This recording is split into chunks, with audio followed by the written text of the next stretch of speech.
পৃথিবীর শুরু থেকে প্রায় 150 কোটি বছর যখন পার হলো,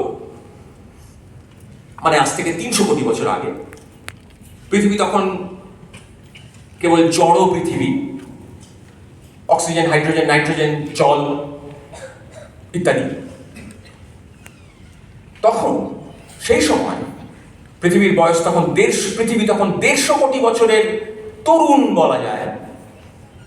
তখন এই এমন সময়ে সৃষ্টির সকলের চেয়ে আশ্চর্য ঘটনা দেখা দিল। সকলের চেয়ে আশ্চর্য কি না, সেই জড় পৃথিবীর মধ্যে প্রথম একটা কোনো ডিএনএ কিংবা একটা কোনো প্রোটোপ্লাজম কিংবা একটা কোনো এককোষী জীবের প্রাথমিক কোনো পর্যায় দেখা দিল। কোথা থেকে সে এলো, কিভাবে সে এলো, এটাই ম্যাজিক, এটাই অদ্ভুত যে জড় শেষ পর্যন্ত তার বিচিত্র রিয়াকশনের মধ্যে দিয়ে তৈরি হলো প্রাণের প্রথম কণা। এইটাই অন্য সমস্ত কিছুর থেকে পৃথিবীর ইতিহাসে সবচেয়ে আশ্চর্য ঘটনা। এইটা লিখছেন রবীন্দ্রনাথ। এই বিশ্ব পরিচয়ের উপসংহারেও তিনি এই কথাটা বলেই এক্স্যাক্টলি শুরু করছেন যে একদা জগতের সকলের চেয়ে মহাশ্চর্য বার্তা বহন করে বহু কোটি বৎসর পূর্বে তরুণ পৃথিবীতে দেখা দিল আমাদের চক্ষুর অদৃশ্য একটি জীব কোষের কণা।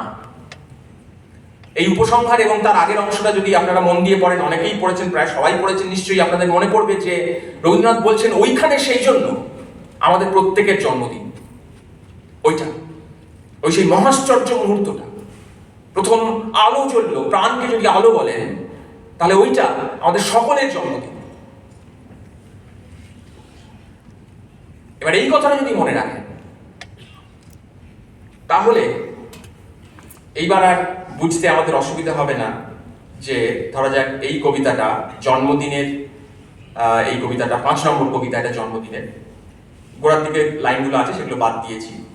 ফলে রবীন্দ্রনাথ যখন ধরা যাক এইবার জন্মদিন, খেয়াল করে দেখুন জন্মদিন হচ্ছে রবীন্দ্রনাথের জীবৎকালে প্রকাশিত শেষ কাব্যগ্রন্থ। শেষ লেখা তার প্রয়াণের পরে প্রকাশিত হবে। তার জীবৎকালে প্রকাশিত শেষ কাব্যগ্রন্থে কবিতার পর কবিতায় এই মহাশ্চর্যের উদযাপন নেই। কবিতার পর কবিতা, যেমন ধরে যাক এই কবিতাটা রবীন্দ্রনাথ বলছেন এসেছে সে মানে আমি আগের লাইনগুলো পড়লে বুঝতে পারা যাবে।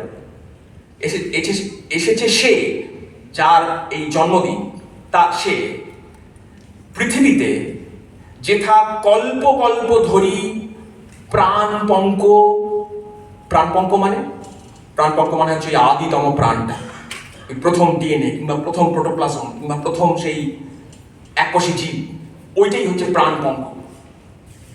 যেথা কল্প কল্প ধরি প্রাণপঙ্ক সমুদ্রের গর্ভ হতে উঠি, সমুদ্র ছাড়া তো কিছু নেই, সমুদ্রের গর্ভ হতে উঠি জড়ের বিরাট অঙ্কতলে উদ্ঘাটিল আপনার নিগূঢ় আশ্চর্য পরিচয়।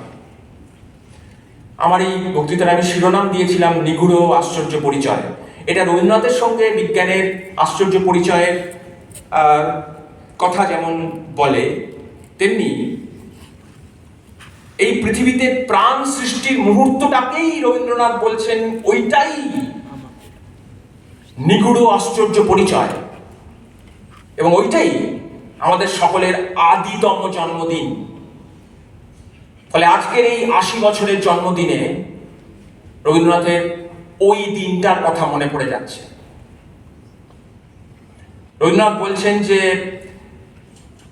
তারপরে যে ইতিহাস, তারপরে যে 300 কোটি বছরের ইতিহাস, সেটা তো ওই ক্রমশ পর্দার পর পর্দা সরিয়ে যাওয়ার ইতিহাস মাত্র। ওই প্রথম পর্দা উঠলো, প্রথম প্রাণ, প্রথম মহাশ্চর্য ঘটনাটা ঘটলো, তারপরে কেবল পর্দার পর পর্দা সরিয়ে যাওয়ার ইতিহাস। রবীন্দ্রনাথ বলছেন যে আমারও আহ্বান ছিল যবনিকা সরাবার কাজে, এ আমার পরম বিস্ময়। একটু আগে আপনারা যে গান শুনলেন সেখানে যে বিস্ময় ছিল, আকাশ ভরা সূর্য তারা, বিশ্ব ভরা প্রাণ, তাহারই মাঝখানে আমি পেয়েছি মোর স্থান, বিস্ময়ে তাই জাগে আমার গান। এই বিস্ময় আর ওই বিস্ময়ের কোনো তফাৎ নেই।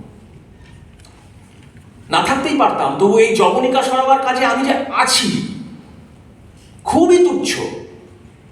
এটা 2026 সাল, 1926 সালে আমরা কেউ ছিলাম না। 2126 সালে আপনারা সবাই শতায়ু হন, কিন্তু আমাদের কারোর থাকা খুবই মুশকিল।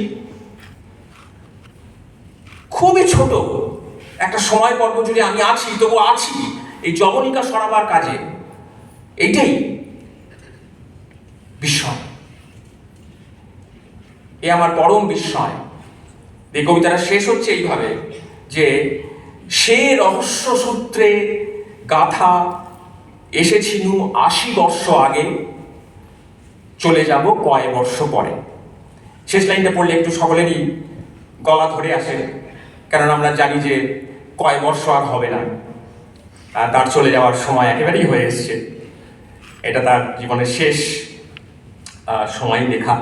কিন্তু যাই হোক, সেটা পরের কথা। কিন্তু কথাটা হচ্ছে যে এই যে 80 বছরের যে জীবনটা কাটালাম, এই অস্তিত্বটাকে রবীন্দ্রনাথ এই বড় যে জীবনের রহস্যের যে যাত্রা, সেই যাত্রার অংশ করে দেখছেন জন্মদিনের কবিতার পর কবিতায়।